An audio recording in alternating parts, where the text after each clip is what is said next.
This is OTR FM, part of the IOM radio network.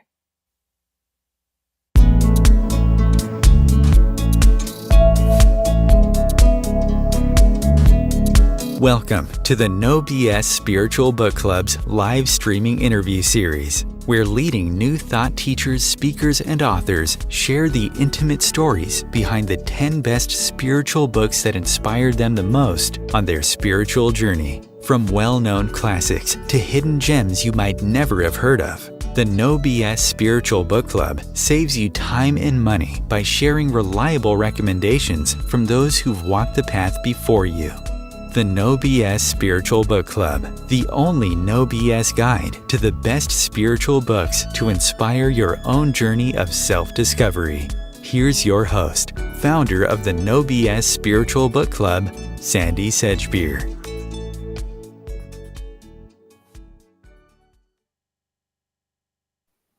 Hello, welcome. ET contact, UFOs, ancient giants, remote viewing, angels, politics, economics, energy healing, and consciousness. Few people have dived as deeply into the worlds of strange phenomena, secret agendas, esoteric studies, and the origins and evolution of humanity than conscious media pioneer Regina Meredith, who spent nigh on 2 decades opening minds and expanding the awareness of millions of people with her highly respected interviews with leading visionaries, scientists, researchers, psychics, authors, thinkers, and groundbreakers. As co-founder and host of Conscious Media Network, the Open Mind Show on Gaia TV, and her own free video streaming online network. And given the depth of her research and the sheer number of books she's had to read over her career, I can't even begin to imagine how she managed to cull her list of the most influential spiritual books down to just 10. But let's find out. Regina, welcome. Hi, Sandy. It's good to be with you virtually. Me Yeah, too. what you just said, I thought I really couldn't do an honest culling in less than 100 or 200 books. Yeah, I So know. just kind of pulled in a few favorites. Just a few favourites. You didn't Mm. use any particular criteria then to cull it down. Well, you can see patterns in it with the books that I particularly appreciate. There's a definite pattern to my own range of interest that you'll see, because a couple of these themes come up more than once. Yeah, Yeah. indeed. Okay, well, let's start. Book number 1, and this is in no particular order. No particular order. Souls on Earth, Exploring Interplanetary Past Lives by Dr. Linda Backman. And that was published in 2018, just a few years ago. Yes. So we're just going to dive right into these books. Okay. What I really appreciate about what Dr. Backman did was, as a psychologist, having no awareness of these subjects whatsoever, she started seeing that the people she was regressing in her psycho therapy practice were actually popping into other times, not just other lifetimes, but they were realizing they weren't on Earth when they were explaining their past to her. And what fascinates me about that is a much more kind of deep lineage of events that's been occurring on this planet just in recent history for the last 50, 60 years, which are showing that more and more beings from other places are incarnating. Everyone has a right to take a human body in human bodies. But these people, who she calls interplanetary souls, show up quite differently on Earth, and including as autistic. Highly, highly sensitive to pretty much everything in their environment, because they may come from a non-physical realm. And so they're very sensitive beings that come with gifts. And she's saying we need to understand these people either are us or are among us. So it's good to know these traits so we can be welcoming and more helpful, instead of making them feel ostracized or outside of society. Yeah, I mean, it's really interesting, isn't it? Because we've had this influx of new children coming onto the planet for the last, 30, 40 years or so, with increasing, numbers as time's gone on, many of whom are autistic or have certain challenges, sensory processing disorder, etc. And And I once think we're upon a going to time, I was going to say, I think we're going to see much higher percentages. And if you look at human design and gene keys, mm, 2027, it pops up. It also pops up in Lee Harris's work, the new work with the Z's. I yeah. think we're going to see a lot of this planet populated with beings from elsewhere that are here to help fix some of the issues. Yes, and I think Linda says that, once upon a time we would have visitations, but now they're actually being born here That's because it's correct. easier to change it from within. Yes. And that's going to get into another book in a bit, the next book. The next book, yeah, number 2, That From actually Outer feeds Space. directly into it. Yeah, and you just had this on your own book club, From Outer Space to You by Howard Menger, first published in That's my next book 1959. up. Yeah, That's our next book club selection. yeah. Really fun. What's interesting about that is the way people perceived contact incidents in the 1950s and 60s. This is before the notion of little alien grays and, probing and abductions and all that had even come to the fore at all. Now, maybe some of that was known in ancient cultures, but it wasn't part of our modern culture. And so what was going on at the time is beings from within our solar system, according to Howard Menger, George Adamski, and others, and I won't get into all those books, I've just chosen one. These beings would come in their bell-shaped craft, meet in the woods usually, very beautiful, nicely dressed individuals, and have gentlemanly and gentlewomanly contact and say, we've come to make contact with you because in the future you're going to be informing your brothers and sisters on Earth about some of what you will learn. And it's very important because change is afoot and change is necessary at this time. So Howard Menger's book, From Outer Space to You, chronicles his lifetime of contact and some of the things he was taught and the beings from specifically Venus, Mars, and even Saturn, but predominantly Venus. And very beautiful Venusians whom he helped take physical form and style in our Earth reality, help them dress like humans and so forth, so they could begin blending in with society. And they had contact with a lot of people in those days, not just Howard Menger. And the messages were, well, I love the book because there are a lot of messages, but a lot of it had to do with the condition of our thinking process and our competitive and aggressive nature, how this would stunt our ability to live, not just in harmony, but to live longer, more healthful lives, the diets we eat, but the diets we do in here in particular. And then also about advanced technology. So Howard was guided by them throughout his life and given heads up of what was going to happen next in his own life, and really saved his life a couple of times. And it's just a very, very direct, credulous, charming book of early contact in modern times with these very smart people, none of whom, they were all tradesmen. None of them were in any of the professions. They were tradesmen with high intelligence that were willing to take a chance on listening and then sharing the information with the public. This book is one such example. When did you come across this book? I've known about Outer Space to You for many years. I did not read it until relatively recently, and that's as a result of archivist Paula Harris. She's probably the most key central figure in boots on the ground ufology research. And she works with famed Jacques Vallée. They've co-written a book together. So they're dealing with governmental level UFO contact, but also archival cases. She owns a lot of this material that has been forgotten about was gifted to her through a very well-known famous archive. And I think she has gifted it to Rice University. So they hold a tremendous amount of data on these early contactees. But it was at a time where you weren't suspicious. There was no agenda when they were using what we now would call psychotronic technology, for example, which is like, yeah, there are sites dedicated to, they're trying to control your mind. They were showing him in the day, these technologies can be used for the good. And it also, and we're looking at it, trying to help people open their minds and their awareness so they can take on new concepts. Now, today, that's pure evil when you say psychotronic technology. And they did put the warning out. If this is used against you, this is a very dangerous technology. We're not doing that. So you get a lot of the early understandings of the technologies that were going to be hitting Earth over the next 100 years, but without the suspicion and misuse just yet. So it's fascinating to me.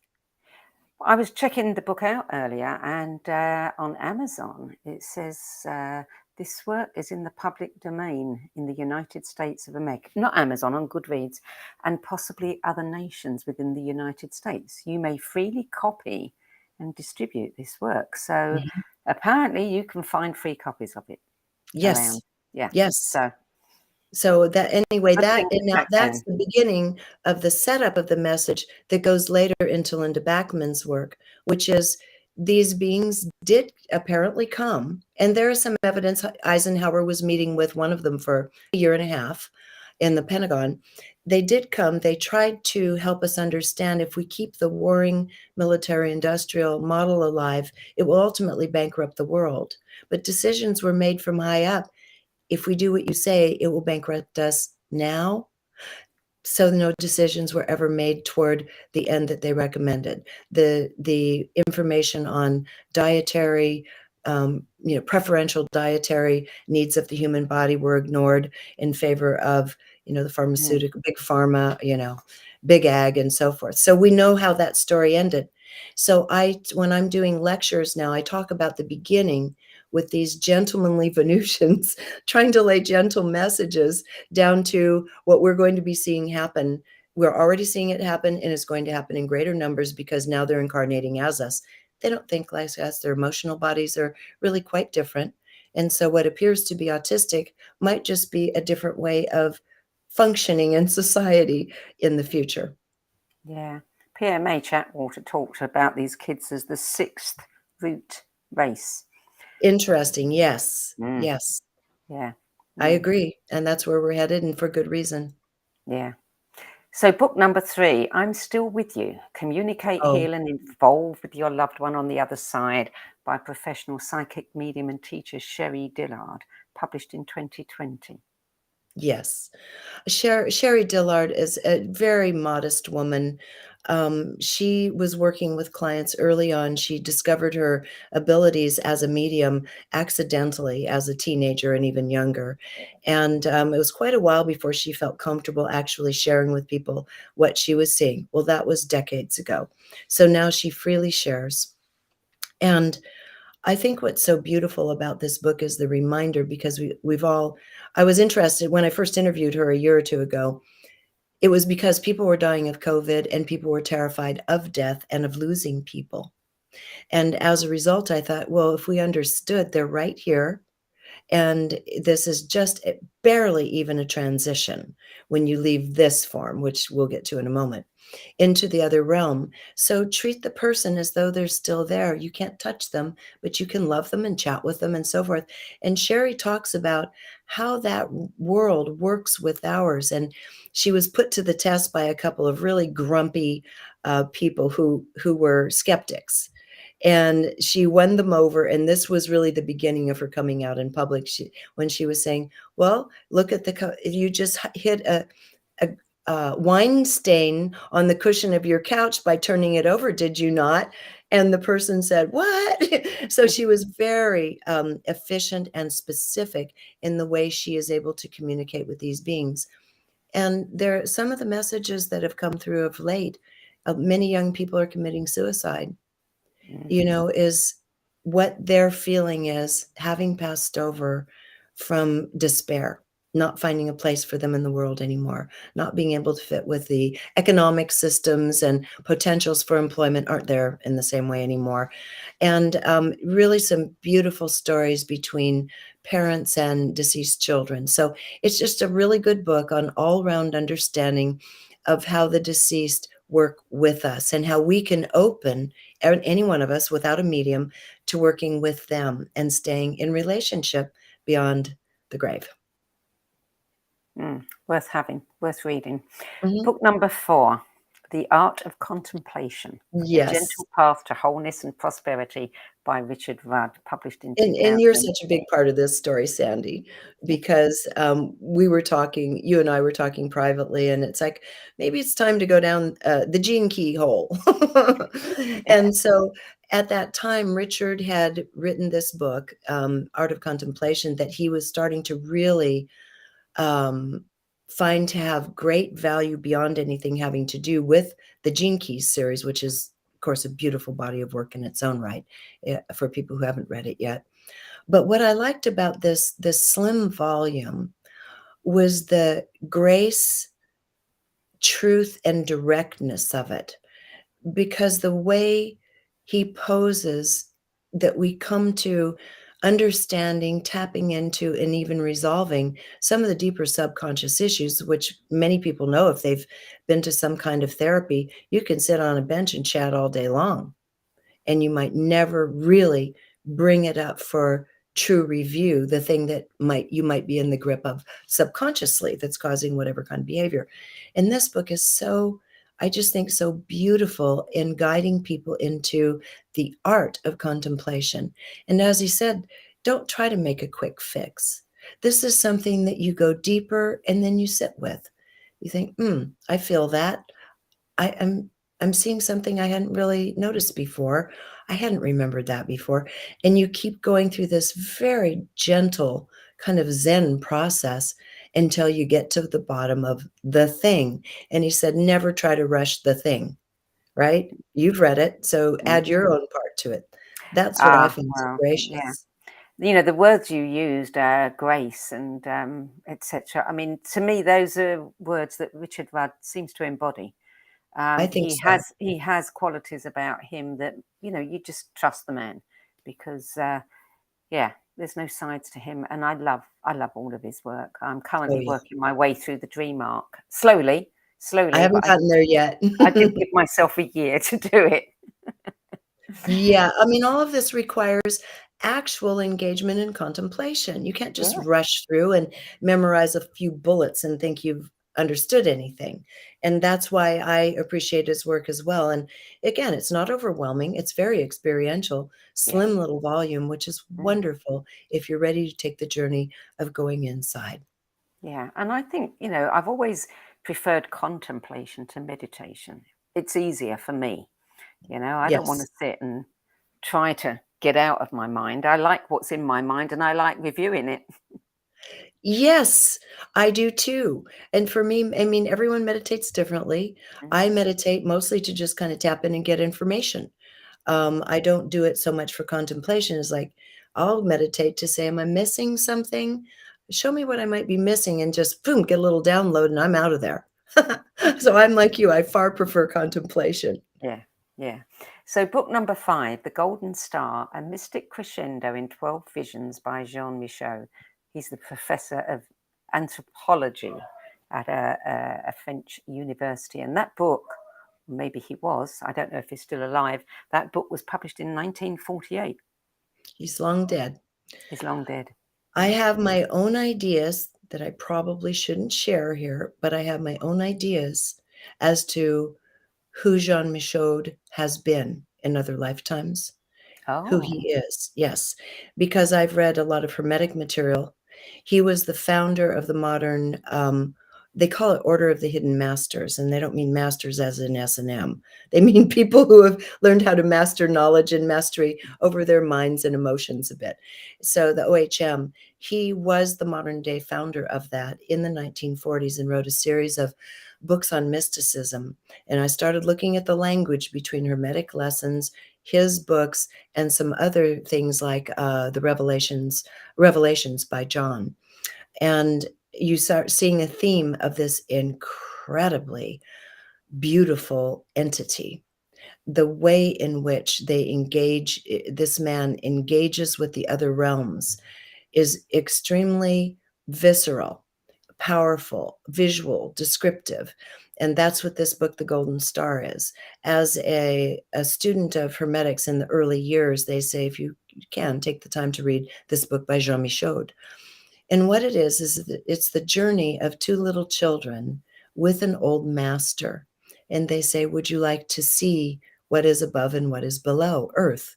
Would you like to see how these realms exist and what their purpose is? So he takes these two little children into the other dimensions and realms.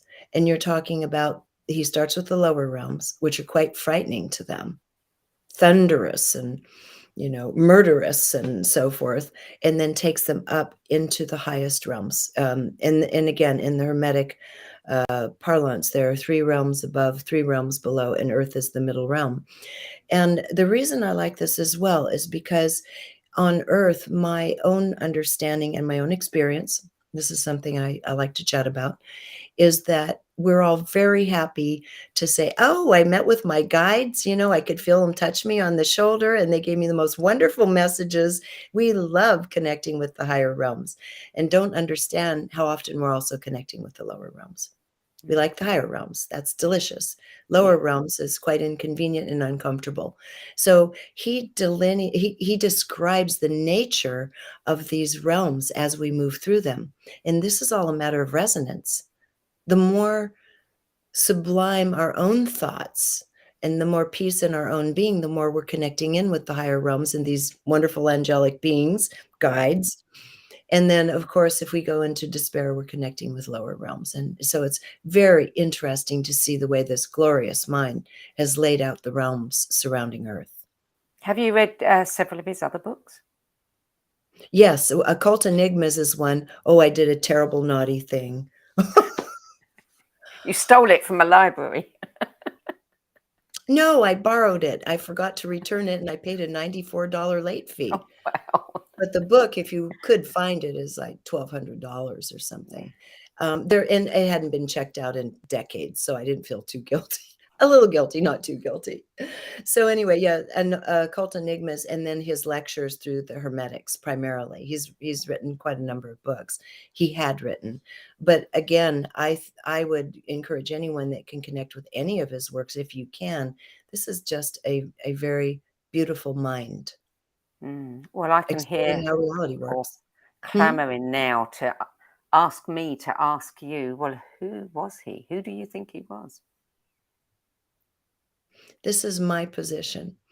There is a being that goes by the name, and I won't say the name, I shouldn't do that, but by a specific name that is threaded throughout Hermetic lessons. And a couple times a year, you hear from this being, and they talk about the Elysian fields, for example, or Mm, something. And you think, it takes your breath away. You just, I'm ready to leave this planet just to be in these fields, because it's so beautifully descriptive. He is that. I figured out that he was that being, but who I think he also was, because of the very juicy, deep description of Revelations, which the Hermetic story of Revelations is nothing like anything I've ever read. It's both beautiful, uplifting, frightening, everything all at once, all depending on your level of consciousness. And so I believe he was the disciple John. And in this life, he is Jean. And I believe he is mm, that other entity that goes by another name entirely, that has written these lessons and put them together. So I believe he was the original John of Revelations. That's mm, my belief. We only pose it as such, but there is not just a great similarity, almost identical match in the styles of writing. mm. Interesting. So, book number 6, Mhm. Anastasia, the Ringing Oh, Cedar series, book 1, Vladimir Mega, translated mhm. by Marianne Schwartz. And he started that series in 1996 after meeting Anastasia in 1995, just the year before. Yes, that's all a mystery. That part's a mystery. I knew, oh gosh, Vladimir Megre has a Russian to English translator. I've interviewed him. His name was right on the tip of my tongue, and now it's gone. Anyway, Shrashkin, Leonid Shrashkin. I think that might be in the Gaia archives. I interviewed him when I still had Conscious Media Network, Leonid Shrashkin. I asked him, I said, what's Vladimir Megre all about?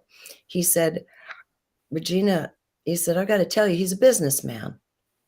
And he's a normal Russian guy, businessman.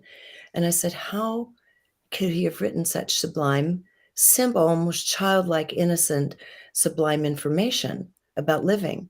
He said, well, Anastasia. I said, did he meet someone, this beautiful blonde, out in the deep in the Siberian forest? And he said, uh, I don't know who he met, but he met some women with vast amounts of knowledge. We know that. I talked to another woman later who lived in Siberia and had heard of these Vadrus people. And she said the rumor was there, Vladimir had met these young women in a commune outside of Moscow who were raised kind of like in a Waldorfian way. The whole community raised the children in a very highly spiritually developed and holistic manner. She thinks he got the information from these women in the commune. We don't know where he got it, but the series shows us a way of integrating with nature and spirit and one another, and the means of pairing up as couples in terms of the starting at a very young age, the games that people play together very healthfully, boys and girls, and so Mm, forth, and the artistry that comes up through, the mating process, and then going on through the birth process of the human, and how to set up. The whole thing is around a domain of kin. All of the 9 books are really focused on the domain of kin. There are sidebar stories that are quite interesting, like how we could set up the ideal prison system in the world. It's just stunningly beautiful, and it makes you cry because you can see people would have a chance again if we set our prisons up like this. I think that was book number 7. And so all of these books delineate a way of living with each other and among each other for absolutely perfect nutrition, wonderful interactions with family members, the young couple goes away after the wedding, and the family comes in, and they each are given a hectare of land, which is 2 acres. They build their little home for them, plant the trees that they've already chosen, the garden they've chosen, the whole community sets them up for life, and they pass this on generation after generation. And this was supposedly credited to the ancient Vedrus, a very private sect of remaining individuals in the Siberian taiga forest. And so I found them, and most everybody that's read them finds them absolutely magical reading. Lots of food for thought about how we could have a healthier, kinder, gentler society. But he's written 9 books, and that's it. Nobody's heard from him again. No, he met these women, and he was tapped to do this one thing, and he brought this in the world. And there are there, it's called the Ringing Cedar series, and there are people in Russia in particular. There are a few Ringing Cedar groups where they have done this. They've collected land. They live in extended family. It almost looks Amish, old dress and everything. Everyone can interpret and do this kind of thing the way they want. But the point is that they live on the land with each other, help each other, grow their own food to the largest extent possible, raise their children with a type of education that's absolutely fascinating. In fact, Leonid and I were to have gone to this place in Russia where one of the Ringing Cedar schools is. These kids are phenomenal, and the system of education is a model for, in many ways, what should be done with our future educational system. But these big fires started right there, so I actually didn't get there. I was in not Serbia. Bosnia? Oh, Croatia. I was in Croatia at the time, and I never got any further over. So anyway, it's just fascinating when we look at this is a way to help raise our children and model a future. If you just take a few things from it, starting with the first book about how she taught him to put the seeds that you're going to plant under your tongue to absorb your DNA and information, so your portion of the garden grows, that plant grows with those enhanced nutrients for your body. Just that little thing alone is worth not reading 9 books for.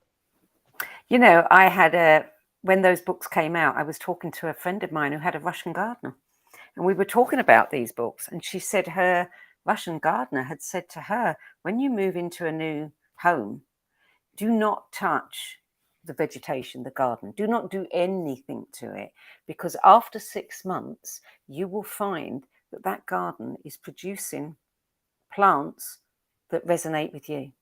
Yes, for entanglement. Yeah. I love it. That's a beautiful message. I love that. Yeah. Yeah. Well, so I'm preaching to the choir here. So, Harry said, how do I get these books? I think you can find them on Amazon. I think they have a site. Is it called ringingcedars.com? I can't search right now, but they're not hard to find. And I would get all 9 of them. Yeah. Interesting read. And you'll be delighted. So book number 7, Encounter in Rendlesham Forest, the inside story of the world's best documented UFO incident by Nick Pope, 2014. Nick Pope worked for the Ministry of Defense in England. And he was assigned to the desk that had to take in the calls about UFO incidents and then track all the history, what happened, when did the first call come in, et cetera, et cetera. This book is the one I recommend to people when they say, if UFOs exist, how come we don't see them? How come the government hasn't told us about them? So that's so standard. I mean, anybody's brother can ask that question. This book is the perfect book to give someone that doesn't have a background in ufology, because it was an incident that happened between an American and British base. And so you have the reporting happening from both sides through the chain of command locally and on up in the militaries. And then what you see is how quickly the cover-ups begin. It's really the anatomy of a cover-up of a well-documented and observed UFO incident. So simply put, I mean, it's very interesting as a read itself, as each character comes in. And I've interviewed a few characters actually that were present for that, including, the main man that they speak of, Jim Peniston. He's written a book on it too. And so I think that if you have a curiosity as to why you're not hearing about it from our governments and why, quote, disclosure they talk about will likely never, ever happen. It really already has through these other individuals.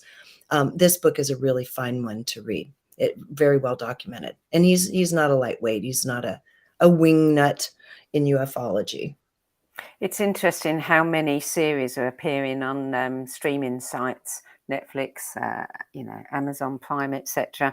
That with the documentaries now that are really looking at Roswell and some of the famous cases and bringing up a lot more information. Well, yeah, that's all by design release. It started in 2017 with the New York Times Tic Tac video that they showed, and people starting to ask questions, and then a whole cast of characters, I won't bore you with their names, got involved with a Congress to establish a committee to look into the phenomena.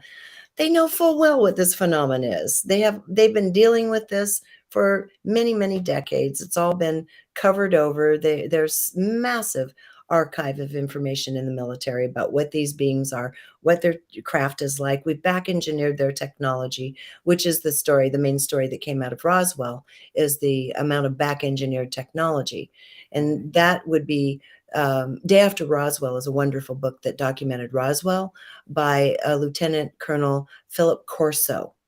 And he was part of the team that was given the artifacts by forgot the general's name, at the time, in the day, 1961, so it's 13 years or so later, given the artifacts, and he's the one that gave all these out to the military-industrial complex, to Rockwell, to Bell, in these different corporations to look at and discern what could this thing be. And many, many different artifacts were turned into what we know now as modern-day technologies, including fiber optics, laser, Kevlar, and all that, is said by Corsa to have come out of the crashes in 1947. Wow. That's just a side book. Yeah. Like I said, we'd have to do 200. The Physics of God. How the deepest theories of science explain religion, and how the deepest truths of religion explain science, by Joseph Selby, published just last year. And I love this book. I was going to say, you've already done this one, Sandy, so I'm sure everyone already knows about it through you. I think the reason I also, and you turned me on to his work, just interviewed him on his other book about the brain, Break Through the Limits of the Brain. And then doing another interview with him on Gaia next month on the physics of God. But what I like is it's a really good kind of primer on the nature of reality. I've read many, many books on this, but I like the directness and the way he goes about it in simple language. And I'm so grateful that you turned me on to it so I can turn other people on to it, honestly. What we do, yeah. But it really does just continue to reinforce the notion that there is nothing here except fields of mind and perception. And that's almost incomprehensible, but that actually will lead us to book number 8, actually. 9, the next one. 9? No, Michael. That 8? Oh, no. My list, I think, is different than yours. What I put in is, do you have Michael Talbot, Beyond the Quantum there? I'm going to go with that because he kind of follows up this story. Okay. Just before we go to Michael Talbot then, what I love about Joseph's book is it's simple, it's clear, it's direct, it's credible, love the science, doesn't put anybody off. And I say to a lot of my young friends who are waking up and saying, tell me which books to read, leapfrog them all. Go straight to this one. There. That's a great starting place. I agree with you, because the next book we're talking about, Beyond the Quantum, that was my introduction to quantum physics 40 years ago with Michael Talbot, who was a genius man of the day. He also, what was that other famous one? Holographic Universe. Holographic Universe. He also wrote Holographic Universe. And that was, so I was, had a baby and I was a news anchor and just starting to open my mind and explore. And I came across Beyond the Quantum. And that was my first touch with quantum reality. And this is what's exciting that we're doing this right now. Yesterday, did you notice the Nobel Prize went to three, in science, a Nobel Prize went to three physicists Yes. proving entanglement. You know, the whole Yes, Einstein yes, spooky yes, action yes, at a yes, distance and Dean Radin and everything. yes. So a team of scientists, American, Austrian, and French, jointly won the Nobel Prize for proving quantum entanglement. So it's just lovely that it's being recognized at these levels now. It's not just a theory. It's not a theory anymore. It's a reality. And so they've proven it. And interestingly, the American scientist has said, I have no idea how this works, but it works. And that's interesting. And the reason is because none of them studied consciousness. Yeah. But you know who did? Bill Tiller. Oh, Bill Bill Tiller was did, writing about absolutely. entanglement a long time Yes, ago. he did. Mm. So these guys don't know why it works, but it works. We And know they've got why the it Nobel works. Prize. Yeah. Yeah. So beyond the quantum, we were talking about an early influence in life. I would suggest now, it's a lovely book, but I would agree with you, for anybody that wants to start learning about the nature of reality and its importance. I mean, to me, that's really one of my greatest loves in life, is understanding the nature of reality and mind. And if we came to understand and could just for a minute get our mind around the notion that the actual physical mass in our body, in a human body, fits on the pin of a head, the head of a pin. Now, that's very, very difficult for people to get their minds around.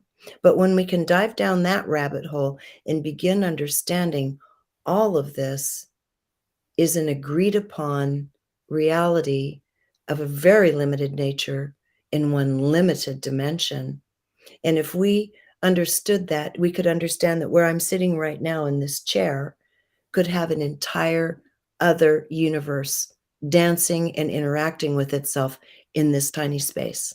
And it's all these different realities are interpenetrating, different beings, interactions with each other are penetrating the very space we're sitting in. We're not aware of them. They're not aware of us. We're not aware that we ourselves, even though we can touch ourselves, are nothing but light. There's nothing there. It's all what we as beings have chosen to engage with and believe. So I think that's really important because it gets back to some of the original material we're talking about.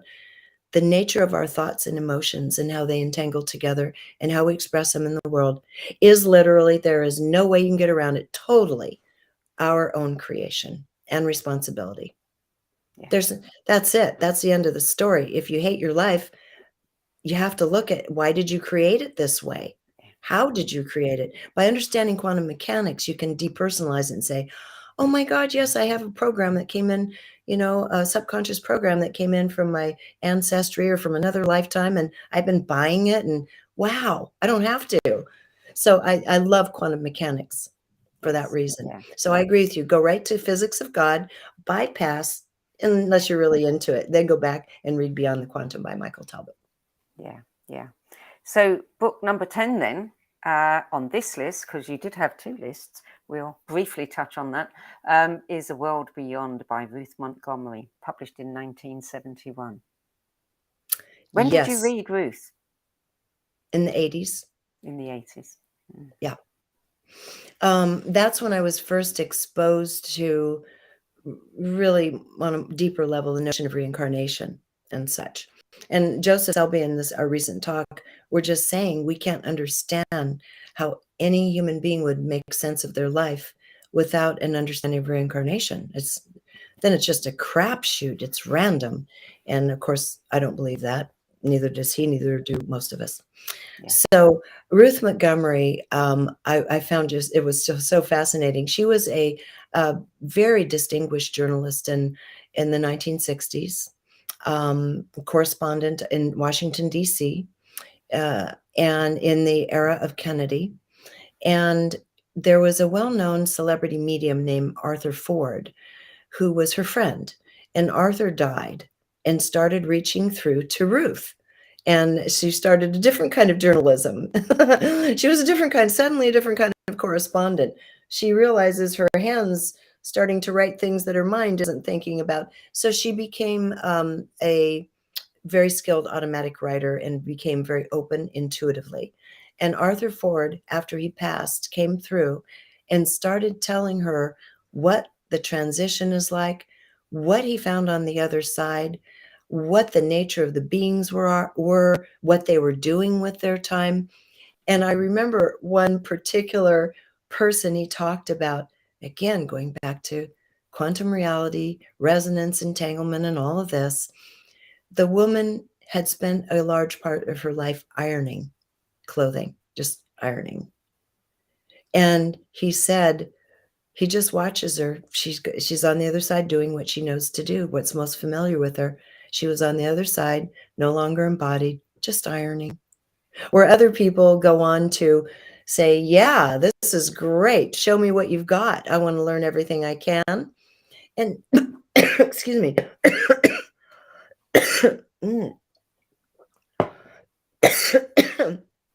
And yet there are other people who don't do any of the above.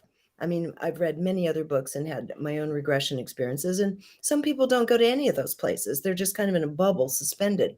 So there are a lot of realities after we leave the body, but he was talking about the most natural and common reality for most human beings. I would say, in Linda Backman's parlance, certainly most earth-based souls in particular. So it's really fun. It's just fascinating to see what he found over there. So that's just a classic. And I would encourage anyone to read it. It's not a big book, and just to read it for fun, and also to get some understanding of how the programming continues beyond the grave.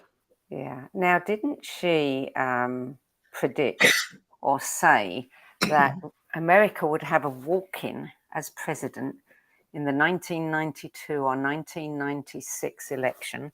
And I think she later revised that and said 2008. Obama? Well, anybody that's into kind of conspiracy theory that's watching this certainly understands about, start digging around about what are said to be some of the potential backgrounds of Obama. It's like he came out of nowhere, so to speak, So, it's funny because if you go on Wikipedia and you read about Ruth Montgomery, they talk about every prediction she ever did, some of them from Arthur Ford, that never came true. And Yes. I think it's really dangerous to be looking to the psychic realm on any level for predictions in general, because it has the time and the nature of time being nonlinear has far too many moving parts for something to be determined exactly. Some psychics are good and they do have accurate hits on things, but oftentimes it takes only one factor out of 1,000 to change a timeline and to change a reality from manifesting. So they made fun of her a lot in Wikipedia. She said this, and this, and none of it ever happened. As far as Obama, I would say he was certainly the most enigmatic character that ever entered the scene, because really so little was known about him. Yeah. And he has so many stories about his past and his original father and on and on. So yeah, that's a rabbit hole. Maybe. Absolutely. So originally you had two other books on your list. Very briefly, I'll ask you why. One is This Souled World, SOUL apostrophe D, The Rise of Consciousness by William Disdale, which was published in 2018. And I'm curious because I've looked at his website. He's published this himself. How did you come across it? He reached out to me. He reached out to you. He watches my shows. So he reached out and said, well, I don't know if you'd be interested in this, but I've written a little novel and it has to do with parallel realities. And I've been studying quantum mechanics and all these things for a lot of years. And I kind of put it together in a little story. And he said, I can send it to you. Where are you? I'm in Dublin. I said, funny, I'm going to be in Dublin in a couple of weeks. I'm going to Ireland. I said, I'll meet with you. Let's meet at this hotel lobby and have a cup of tea. And so he handed me the book. And I said, I'll let you know. I didn't expect to really enjoy it that much. I didn't know anything. I had no expectation. So I started reading the book. I thought, oh my God, what a fun ride and story. Now, this, you'll see a lot of these, there's kind of, there's a thread. Certainly Ruth Montgomery, Jean Michaud, Anastasia, Sherry Dillard. These are stories. And I'm myself, my life's work is to read books and help people tell their story, but I'm a storyteller and I appreciate stories because our mind engages with the story in a completely different way that engages with data, raw data.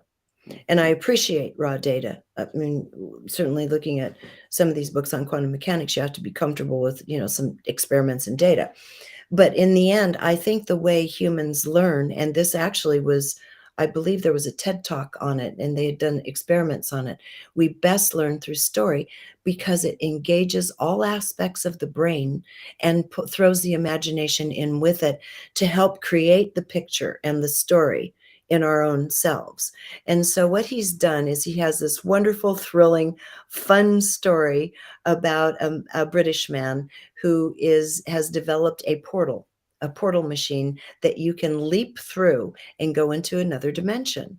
And so, of course, the government agencies are trying to steal it from him. They're after him. You get a little bit of kind of murder and all that. But you also get them flipping through to other dimensions that he has created or seen in his own mind that are more Avatar-like, but not Avatar, more utopian, but not exactly. They're really beautiful. It's kind of beautiful thoughts and ideas, all that are based on a lot of the things we know about the nature of reality, new technology that is emerging. And it's all done in this adventure tale. And so if someone really enjoys reading novels, for example, but also wants to kind of catch the wave of how the mind works, how parallel realities work, how past lives work with parallel realities in relationships with others, that's all unfolded in this wonderful adventure story. So it's just a fun way to get some knowledge. So a good read. Okay, and the other book was Conversations with Disease, Book 1, The Energetics of the New Human Soul, Lee Harris and Diana Edwards. Why was this on your list? Okay, so I just interviewed Lee on this actually at Gaia. It won't come out for a few months. I'll tell you why. He sent it to me and to do a read. So I read it, and what I saw was, okay, so for years, I've talked to the Z's, right? Done interviews with them and such. And there was a place I was hoping to get them to go in times past that they would not do. They would not indulge me. And I understood they have their sense of what's going on and their vision of things that I don't have in timing.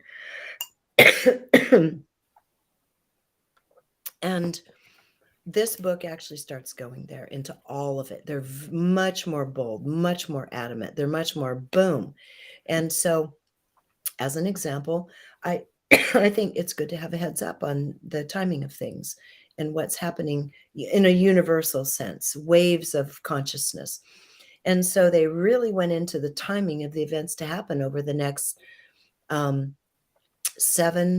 10 to 20, and 50 to 100 years. What we should see by way of societal development, politics, and so forth. So they get very bold in this book. And so I think it's worth reading just to get the Z's perspective and heads up, because one of the things we see again is 2027. Because I said, so in the interview with them a couple of weeks ago, I said, so what you're describing is kind of the darkness before the dawn. Yeah. And they said, well, no, not exactly. You're not there yet. And I said, we're not there yet. Excuse me, I have a tickle.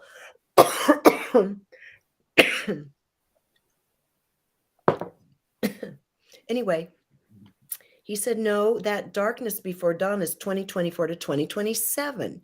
And then things start switching is when also they said the new humans start coming in great saturations in 2027. So I think that's good to know. It's going to get worse. Yeah, yeah. I'm going to mute my mic. I have to cough for a second, Sandy. That's okay. While you're doing that, I'll just share that certainly people I know who have had a look ahead have said that the next 10 years are going to be very, very tough. Very tough. Yes. Well, they lay that out very clearly. More chaos, more what we would perceive of as darkness. So my interview with them on Gaia was really good. We got into some other areas, but I think this little book, it's just a little book, is really good on just kind of pounding home some basic themes. So let's not assume we're just going to meditate this stuff away. We are in a descending cycle of consciousness and chaos for the moment that's going to give birth to the new. And it never happens any other way. You can't have birth without death. Exactly. Exactly. Well, that brings us to the end of your 10, 12 books. 15. You have really successfully straddled, the worlds of mainstream and alternative media. And you've told some of your story in your book, Accidentally on Purpose, Tripping Through Life with Regina, 2018. You talked about Michael Talbot's book being really pivotal for you, but, you've done sports TV, you've done, vegetarian cooking, you've, produced documentaries. At what point do you recall the light going on? The light went on when during the time I was a news anchor and I was a young mother. I'd had experiences before that were kind of phenomenal in nature, but I didn't give them any thought. That's not unusual. But then at that time, it started where I met this psychic in Sacramento, California, she had her own show on the Wednesday afternoon news. She was on the radio station. She did readings for legislators down at the Capitol. And she took a liking to me, took me under her wing for some reason I didn't understand. She wanted me kind of as her protege, and I didn't know why. Well, I had gone to a class of hers, a suite of classes she did in the evening on phenomena. It could go anywhere from past lives to color therapy to psychometry, reading materials with your hands and getting information from them. And I wasn't aware of it, but everything came pretty easily for me. And so I was just having fun. And so as she brought me more into her world, I started learning much, much more information because we became friends. And I have to say again, this is one of those things, and I will not name the person, but she told me years into our friendship, she said she doesn't talk about it, who she had been in a previous incarnation, and that she was continuing it. To make a long story short, she told me she had been Madame Blavatsky. And if you saw a picture of her, if you listened to her, she was Madame Blavatsky. She had all that knowledge, and she looks exactly like her now. She didn't when she was young. She grew into that. And so this is a very knowledgeable woman schooled in theosophy. And so that was my closest friend, and I was being kind of tutored by her. Then I came into contact with the one in the book named Linda. And that's when my relationship with the beings in my own soul group started. And they started giving us a tremendous amount of knowledge, cosmically, earth knowledge, and otherwise, including future things that did turn out. And this was a very austere group. You could ask what you wanted. You would never be given what you didn't understand, but we were given a tremendous amount of information. So all this happened in my early 30s. So it was just like a springboard into, because I'm very curious and open-minded, a springboard of areas. They had talked to us about how the earth, in fact, it's on my site, the origin story they gave is a little different from what anyone's heard elsewhere, but it's the one I most strongly resonated with. This made me look at humanity in a whole different way. And I've talked to Linda Backman about this even. So it just was the beginning of everything for me. And so I started reading everything I could. I started doing past life regressions. I started doing them on other people. And I just couldn't learn enough about the nature of the unseen world. So that's how it started for me.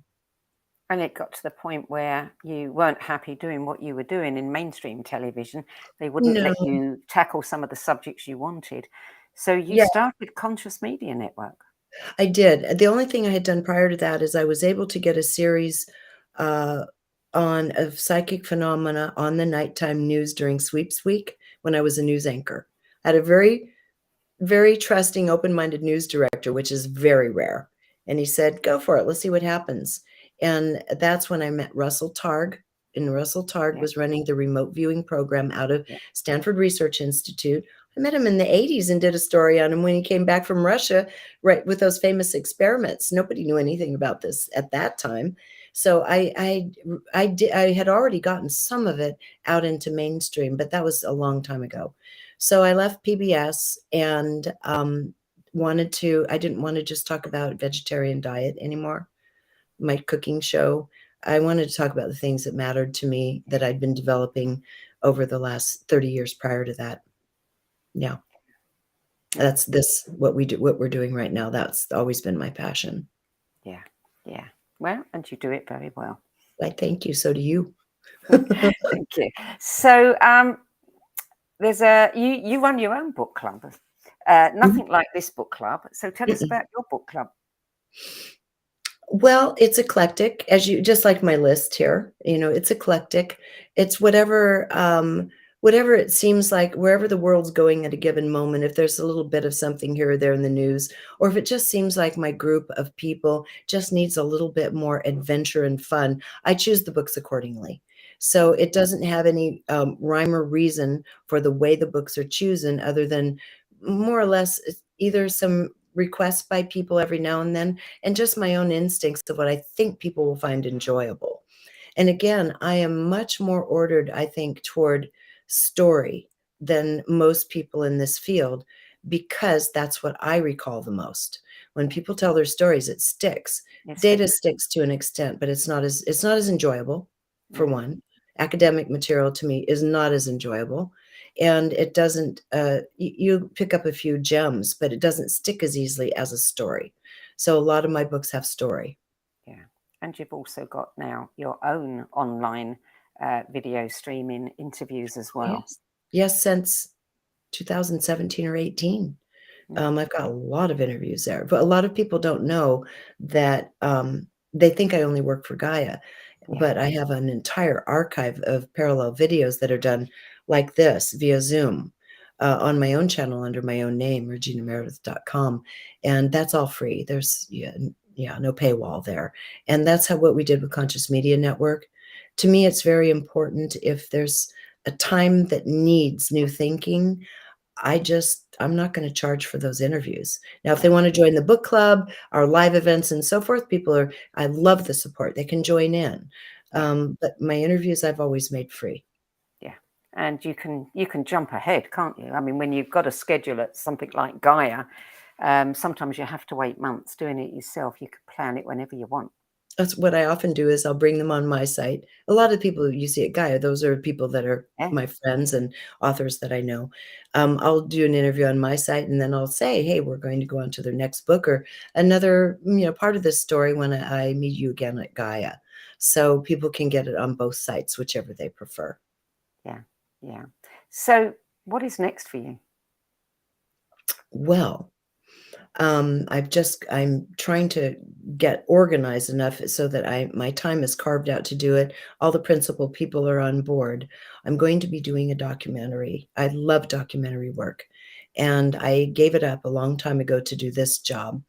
And so I'm going back into the documentary world, and doing one on a very misunderstood, marginalized, a historical character in the world of science, Royal Raymond Rife. Oh, with Stephen Ross? Good. You know what he's doing in his books. Yes. And I had asked Stephen and I have been close friends for many years. And I had asked him about 8 or 10 years ago, when do I get to do the documentary on this? And he did not. He said, don't do it. It's too dangerous. There are too many interests out there. And so it's like, hey, can't do it without you, so I'm not doing it. So when he published his newest books, Yeah. I said, Stephen, is it time? And he said, yes, let's do it. So I've arranged the crew, all the bids are in now, and now we have to go through the horrible part, the fundraising part, the not fun part, which we'll do through GoFundMe or Good. one of the alternatives. And then once that's done, we go into production very quickly because I'm doing the producing. So I don't have to wait on any other editors. And you can work very fast if you have control over the project. And so I think it's going to be a really beautiful story. Good. A story that needs to be. It needs to be told because all that's possible right now, and it's being kept from us, and that's why I want to do the story. Yeah. Okay. Right, my last question to you. The late best-selling author, and I don't ask this of everyone, but only when it feels appropriate, Jorge Luis Borges said that when writers die, they become books, which is, after all, not too bad an incarnation. If that is true, what kind of book would you become?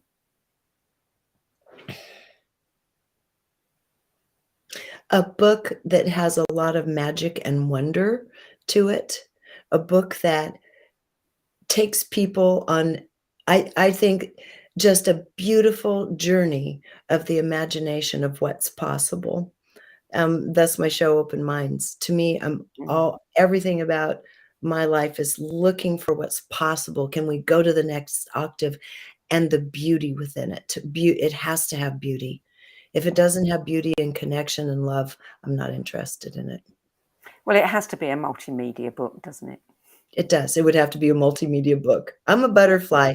I use my little antennas out there exploring around to see what's new and next. Regina, it's always fun to talk to you, and Oh, I'm and you so said delighted that you could join us today. Is there anything that you want to share with our viewers before you go? I think it's just very important, what Lee Harris's Z's said and such, that it's very important for us to understand when it comes down to it. Right now, the absolute greatest assets we have, people are worrying about the markets. I know you're having troubles in England. We're having troubles here. Oh my God, I can't afford to buy a house anymore. That the only real asset we have is each other. And to understand in these hard times, to start thinking in these terms, so-and-so is going to be vulnerable. So-and-so is going to be stronger at this time. How can we help each other? How can we collaborate? How can we make space? How can we support one another to go through what is going to be a turbulent and chaotic period of history that we have all chosen to incarnate into? We chose it to be part of it, to create this new reality. So the notion of supporting each other, loving each other, feeding each other, so that we can be here in enough strength to plant the seeds for the future cultures that we ourselves will incarnate back into is critical, but we can't do it as islands. We can't do it alone. We need each other. Very well said. Thank Regina Meredith, thank you so much for adding your 10 best list to the No BS Spiritual Book Club's library of Thank you, recommendations. Sandy. Thank It's been you. a joy. If you're interested in fearless interviews on esoteric studies, health discoveries, politics, economic secret agendas, and, well, just about everything that's been hidden from us for so long, check out Regina's website at reginameredith.com and her Open Mind show on Gaia TV, and get her book. It's a rollicking read. That's it for this week. I'm Sandy Sedgbeer, and I'll be back at the same time next week with another 10 best interview for the No BS Spiritual Book Club. Till then, it's goodbye from me, and thank you, Regina. Thank you, Sandy. Goodbye. Till next time.